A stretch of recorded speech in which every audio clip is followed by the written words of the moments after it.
കരാർ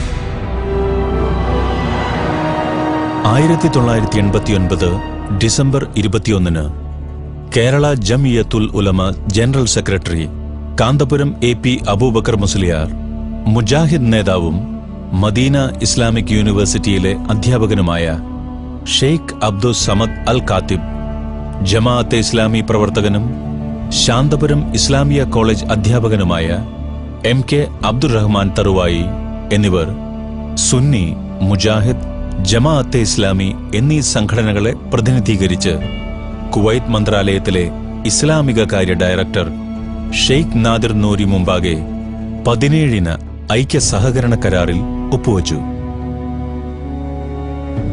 കുവൈറ്റ് ഐക്യ കരാറിലെ വ്യവസ്ഥകൾ പാലിച്ച് അതിലൊപ്പിട്ട സംഘടനകൾ മുന്നോട്ടു പോവുകയും ക്രിയാത്മകമായി പ്രവർത്തിക്കുകയും ചെയ്തിരുന്നുവെങ്കിൽ കേരളീയ മുസ്ലിങ്ങൾ അവരുടെ ധനവും ഊർജവും വിഭവങ്ങളും നിർമ്മാണാത്മകമായി വിനിയോഗിക്കുവാനും ആഗോള ഇസ്ലാമിക സമൂഹത്തിനും ലോകത്തിനു തന്നെയും സംഭാവനകൾ നൽകുവാനും കഴിയുമായിരുന്നു എന്നതിൽ ഒരു തർക്കവുമില്ല.